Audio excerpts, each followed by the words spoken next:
भगवान की बनाई हुई सृष्टि है, अगर इसमें गृहस्थी नहीं होगी तो वृत्ति आएगी कहाँ से? वृत्ति का बीजा कहाँ से हमको निकलेगा? इसलिए जो है, जहाँ हैं आप, वो भी अच्छा है। आप गृहस्थी में नहीं फंसे होते तो आप संतों की सेवा कैसे करते? ये जो आप कर रहे हैं महान कार्य, कोई भजन करता है तो कोई सेवा से उसको लेता है, खरीदता है।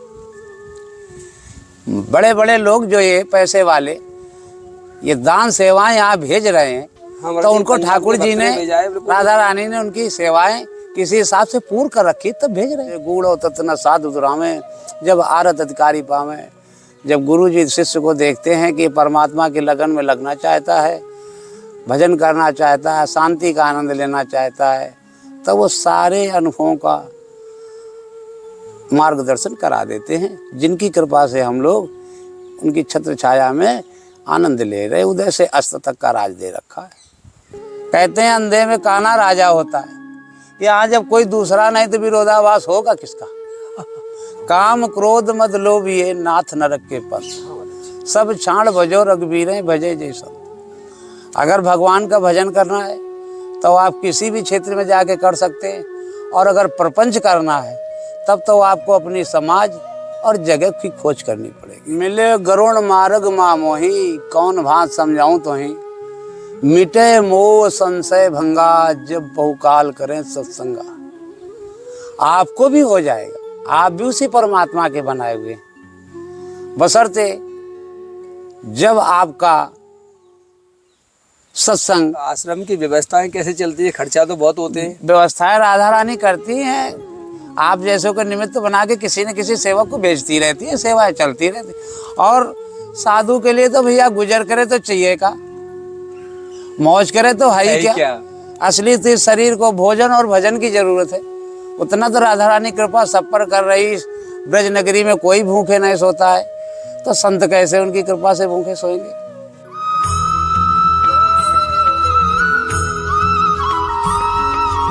जय जय श्री राधे। साथियों, आप सभी भक्तों के चरणों में दास ब्रजेश गौड़ का कोटि कोटि प्रणाम। और दास पुनः स्वागत करता है आपके अपने चैनल ब्रज आधार श्री राधा में। आज मुझे बताते हुए बड़ी प्रसन्नता हो रही है कि मैं आज आपको इस दुनिया का ऐसा अद्भुत दर्शन करवाने वाला हूं जिसके विषय में आपने कल्पना नहीं की होगी।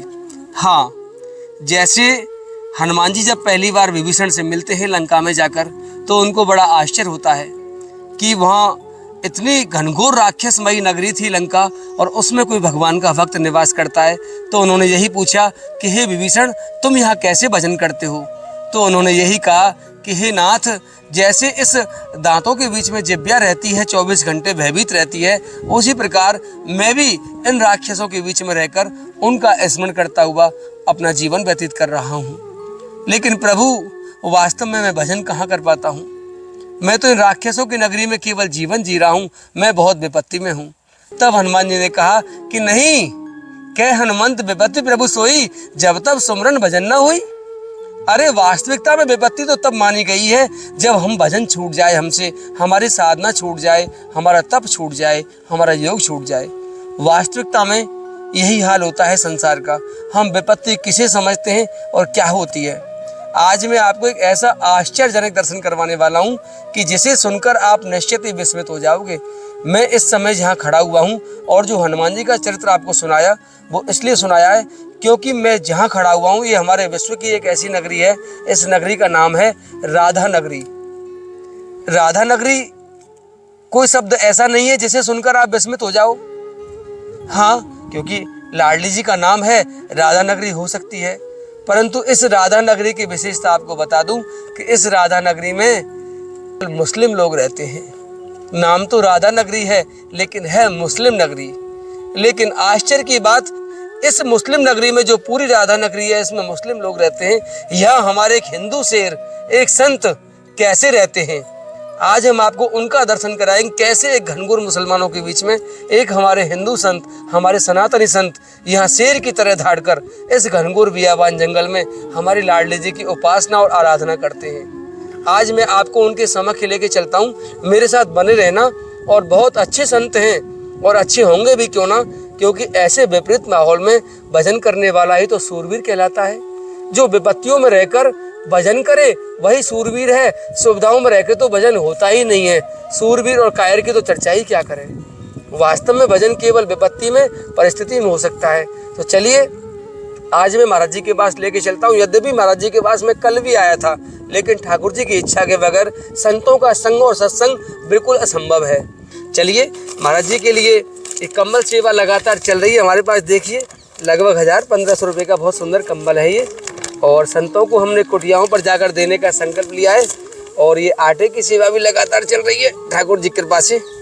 तो चलिए हम महाराज जी के श्री चरणों में चलते हैं। और महाराज जी यहाँ इसी बियाबान जंगल में आराम से रहते हैं। और आपको बता दूं कि महाराज जी सामने विराजमान है और काफ़ी वर्षों से यहाँ रहते हैं। और आगे की बात तो आपसे महाराज जी के मुख से ही सुनवाऊंगा मैं। आओ मेरे साथ। महाराज जी राधे श्याम। प्रणाम महाराज जी, राधे श्याम।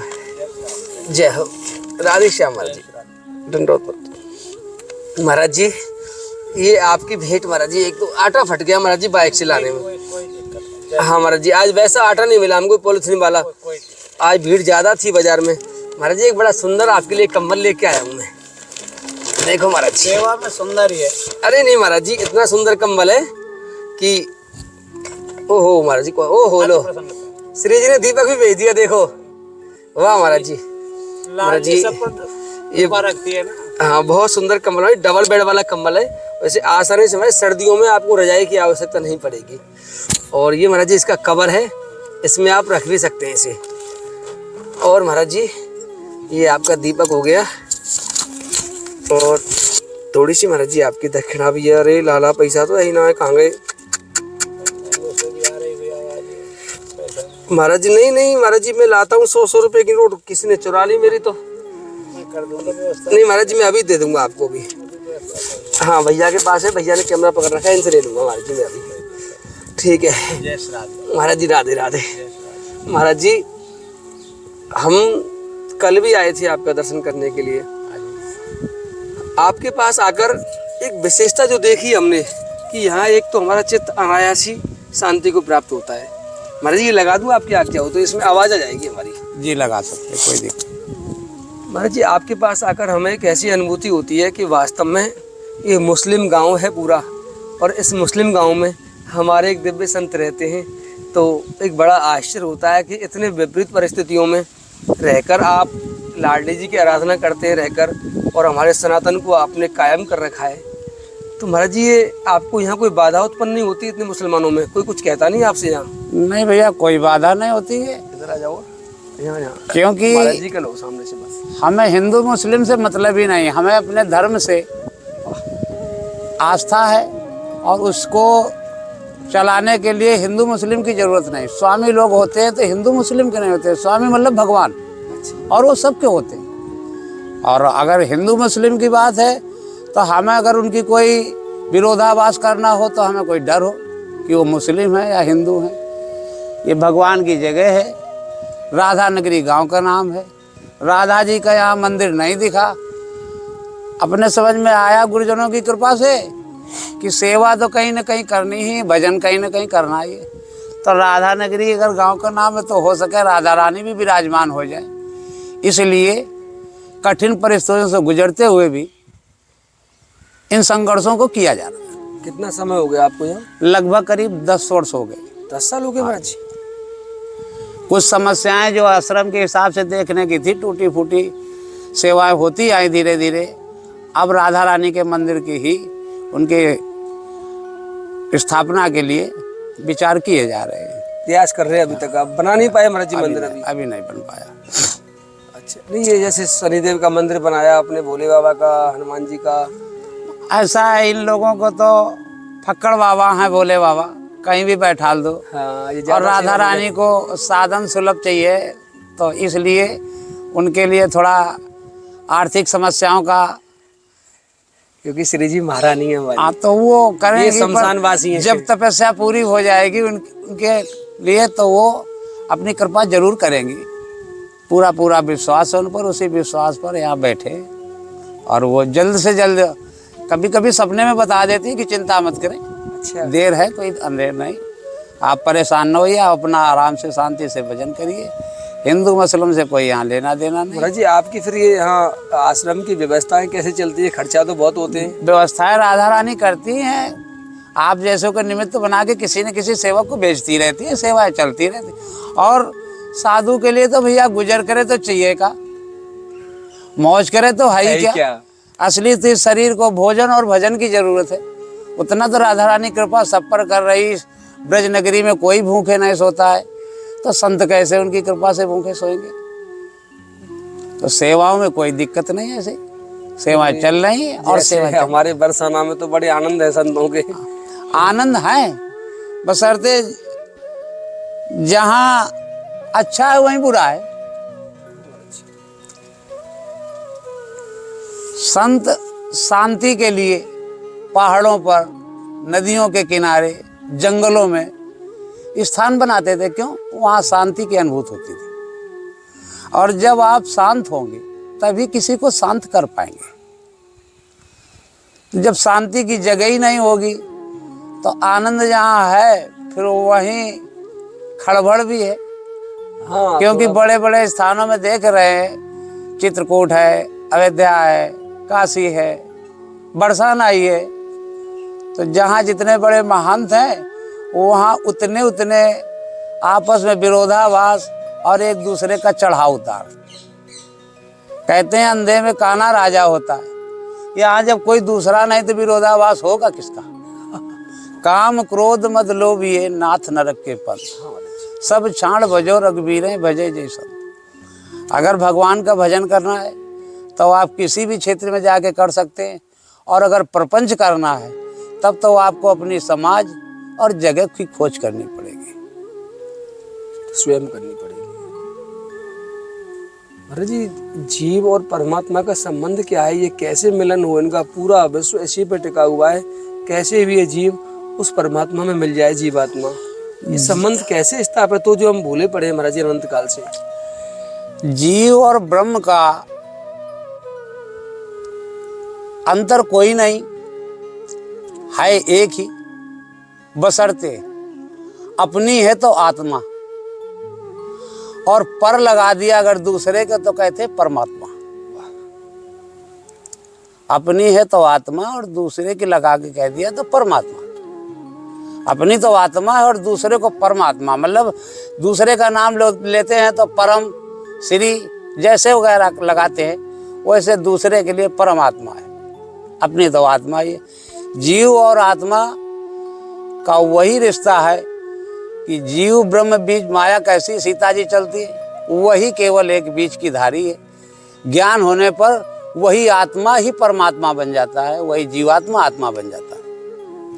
ये ज्ञान बिना गुरुजनों के और ईश्वर के कृपा के बिना अनुभव नहीं किया जा सकता है। घोर कलिकाल में महाराज जी कहाँ मिलते हैं सदगुरुदेव? ऐसा नहीं, बाबा ने कहा है कि जाकर जिनकी रही भावना जैसी, प्रभु मूरत देखी तिन तैसी, और जाकर जा पर सत्य सनेवता को ताय मिले न कसम देव। जिन संतों को भजन करना है, शांति का आनंद लेना है, उनको वैसे ही गुरु मिल जाते हैं।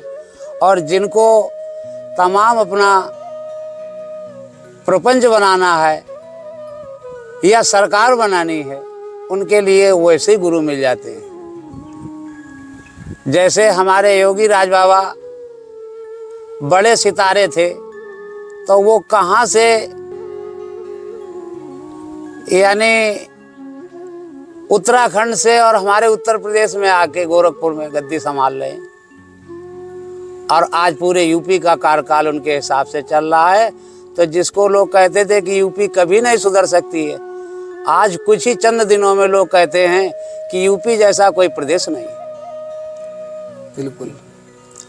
तो इसलिए जैसी जरूरत होती है, शांति का आनंद लेने वालों को शांति के गुरु मिल जाते हैं, भजन करने वाले, और जिनको सरकार बनानी उनको सरकार बनाने वाले गुरु मिल जाते हैं। महाराज जी जब हमारा ये धरती संतों से खाली नहीं है महाराज जी, हाँ सब तरीके के, बशर्ते जब ईश्वर की, भगवान का कहना है कि आप एक कदम बढ़ाइए और उसके आगे की व्यवस्था सारी हम देखेंगे।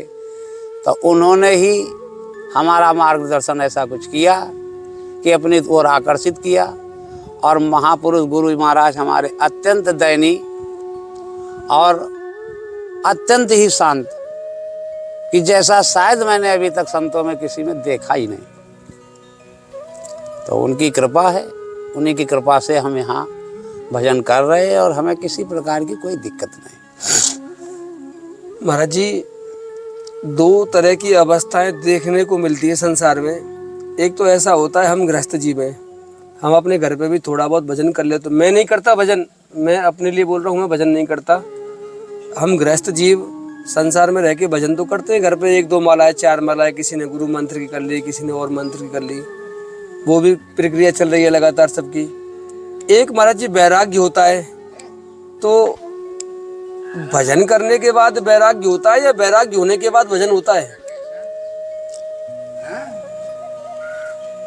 वैराग होता नहीं, ये कहने की कोई चीज नहीं। राधेश्याम गुरुजनों की शरण लगने में जो मार्ग बताते हैं वो ऑटोमेटिक वैराग की तरफ पहुंचा देता है। जब जो चीज जीव के लिए दुश्मन है उनसे जब बचने का रास्ता बताते हैं, काम क्रोध मद लोभ ये जब हटने लगते हैं तो ऑटोमेटिक ही वैराग उत्पन्न हो जाता है। वो लेने की और देने की चीज नहीं, वो प्रभु की कृपा से ऑटोमेटिक जब कामनाओं पर पर्दा पड़ने लगता है तो वैराग उत्पन्न होने लगता है। महाराज जी, लेकिन हमें वैराग्य क्यों नहीं होता है? संसार से हम रात दिन विषयों में रहते हैं, यदा कदा भजन भी कर लेते हैं कुछ जीव। मैं नहीं करता, मैंने देखा है समाज में भजन करते हैं, लेकिन वैराग्य लेस मात्र भी नहीं है जीवन में। मिले गरुण मार्ग मा मोही, कौन भांत समझाऊं तो ही। मिटे मोह संशय भंगा, जब बहुकाल करें सत्संगा। आपको भी हो जाएगा, आप भी उसी परमात्मा के बनाए हुए, बशर्ते जब आपका सत्संग होते होते पक जाएगा तो आपको भी वैराग दिखेगा। गृहस्थी में होते हुए वैराग दिख रहा। राजा जनक जी थे, लेकिन वो किसी बैरागी से कम में उनकी तुलना नहीं होती। 12 महाभागवतों में नाम है उनका। ऐसा कोई नहीं कि ग्रस्त कोई बदनाम करने के लिए हो कि हम ग्रस्त हैं। काम क्रोध मद लोभ ये ग्रस्त और व्रत सबके लगे, उन पर कैसे अंकुश लगाना है, गुरुजनों की कृपा से कैसे उसे बचना है, उनकी शरण अनुसरण में बने रहें तो वो धीरे धीरे सब बता देते हैं। गूढ़ तत्न साधु दुरामे, जब आरत अधिकारी पावे। जब गुरु जी शिष्य को देखते हैं कि परमात्मा की लगन में लगना चाहता है, भजन करना चाहता है, शांति का आनंद लेना चाहता है, तब वो सारे अनुभवों का मार्गदर्शन करा देते हैं, जिनकी कृपा से हम लोग उनकी छत्र छाया में आनंद ले रहे। उदय से अस्त तक का राज दे रखा है।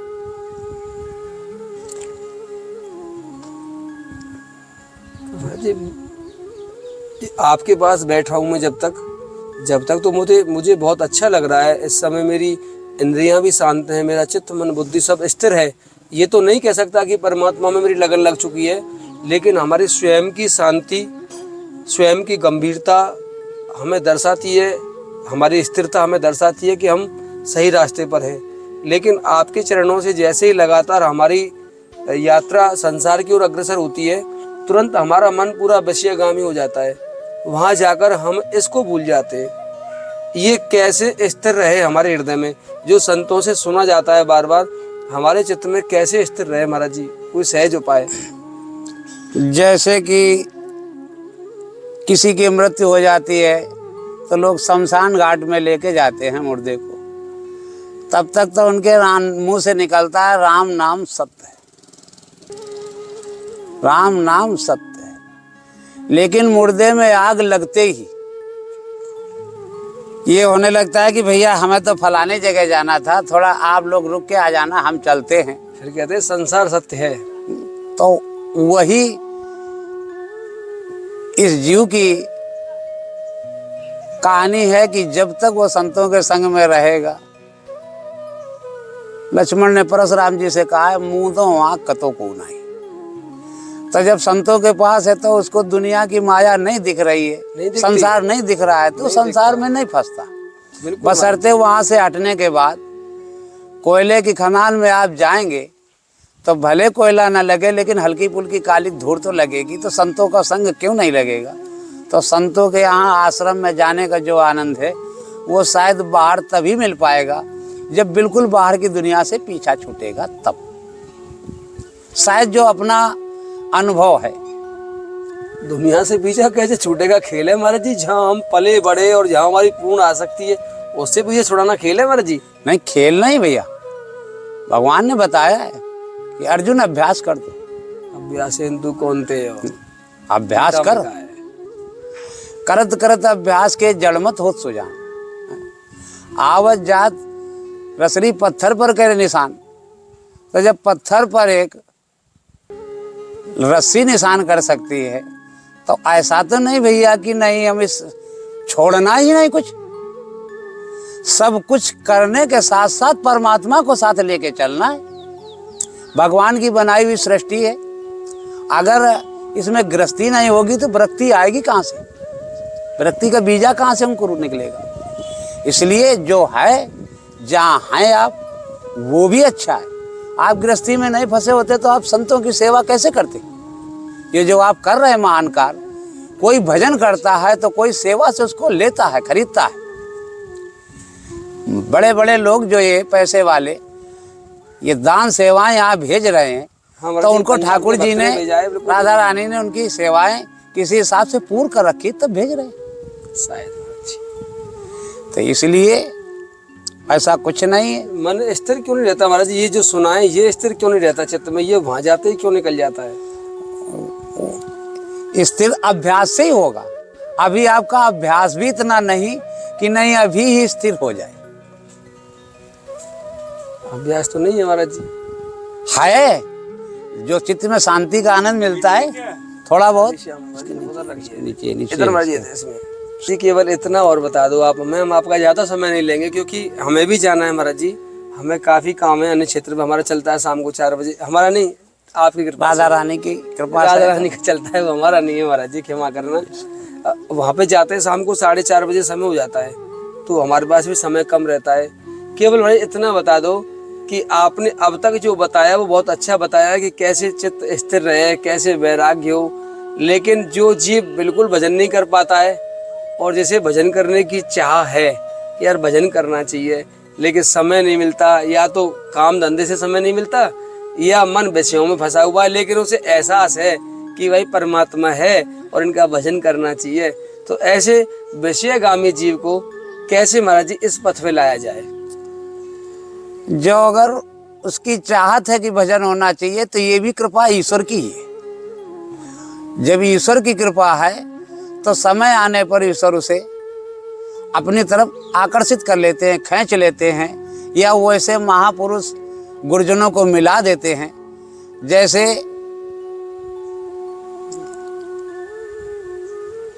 वाल्मीकि जी के लिए कहते हैं कि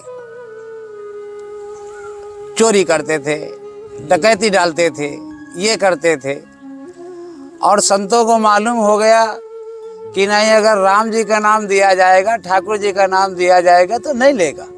तो परमात्मा जिन पर कृपा रखते हैं उनको ऐसा मार्गदर्शन दे देते हैं या ऐसी डोरी पकड़ा देते हैं, गुरुजन लोग ही वो डोरी है। संत ही कृपा करते हैं। ईश्वर की इच्छा, और ईश्वर की इच्छा का हमारे और आपके अंदर बैठा तो सब वही परमपिता परमेश्वर ही है। कोई बैठा है।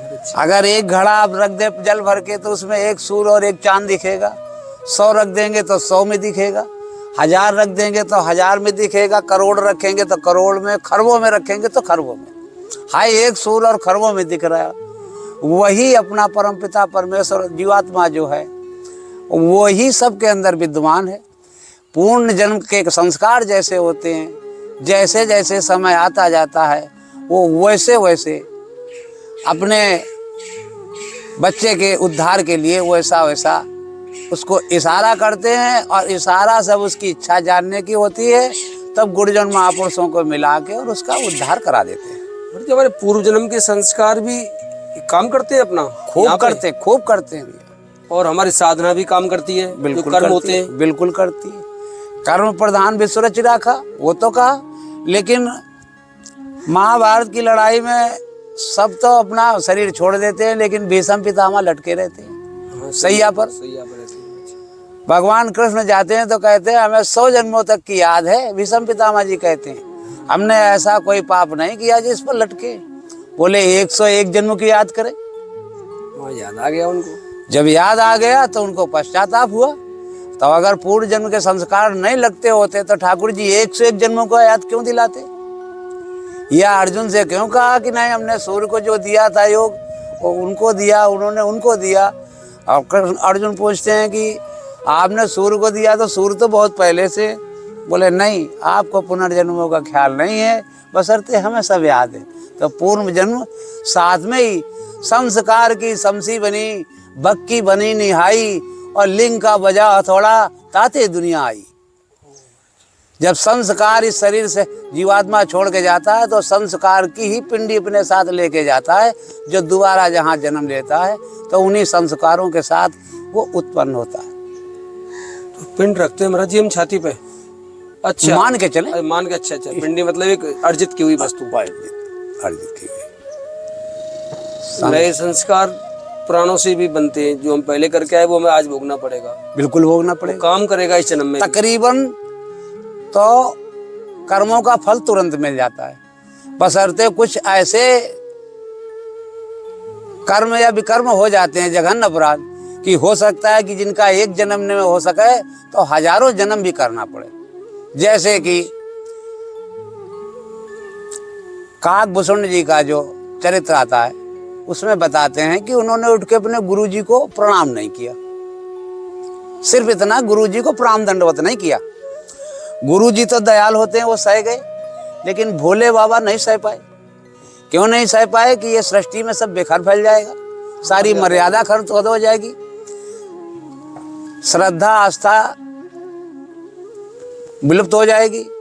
इसलिए भोले बाबा को क्रोध आने पर उन्होंने श्राप दे दिया कि जा हजारों वर्ष तक अजगर बन के पड़ा रहे। हजारों वर्षों तक? हजारों वर्ष तक अजगर बन के पड़ा रहे।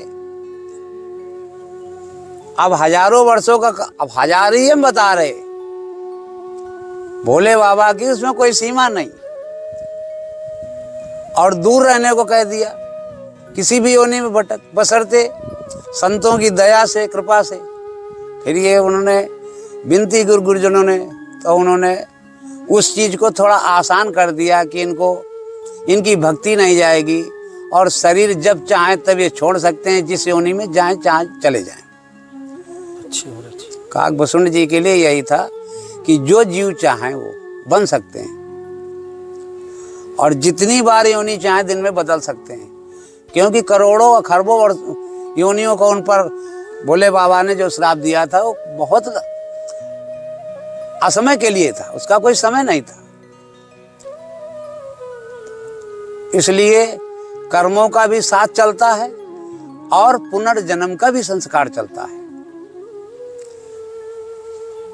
इस जन्म के भी संस्कार चलेंगे और पुनर्जन्म की भी संस्कार। पुनर्जन्म के संस्कार से ही जीव अच्छे कुल के श्रीमानों के घर में जन्म लेता है। आप ब्राह्मण घर से शरीर रखते हैं, कोई शूद्र घर से है, कोई किसी घर से। तो यहाँ जब समाज का बंटवारा है तो फिर वो एक गरीब इतना है कि रोटी खाने को नहीं, एक के पैदा होते ही इतनी दौलत है कि उसको पता नहीं। तो अगर संस्कार नहीं जुड़ते हैं तो सब एक ही जगह क्यों नहीं पैदा होते हैं? गरीब में पैदा हो तो गरीब गरीब के यहाँ ही हो जाए, अमीर के यहाँ ही पैदा हो तो अमीर अमीर के यहाँ ही हो जाए। बिल्कुल महाराज जी। तब बिना संस्कार के कुछ नहीं है। परमात्मा की बनाई हुई सृष्टि में संस्कार सबसे आगे है और सेवा से संस्कार और भजन के लिए अभ्यास ऑटोमेटिक धीरे धीरे करत करत अभ्यास के जड़ मत हो सुजान। जिस हिसाब से आप सेवा में चल रहे हैं तो समय आने पर आपको ऐसा कुछ नहीं रहेगा जो बाकी रहे, आप जान न सकें या आपके अंदर आ न सके। जय हो महाराज जी। जय श्री राधे।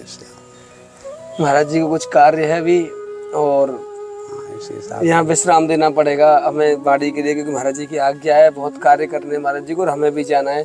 तो हम अगले दर्शन के साथ फिर मिलेंगे आपसे। जय श्री राधे, जय श्री राधे श्याम, जय प्रणाम, हमारे जय- दंडोत। जय- जय- दंडोत, जय श्री राधे जय श्याम। श्री- जय श्री राधे। जय हो।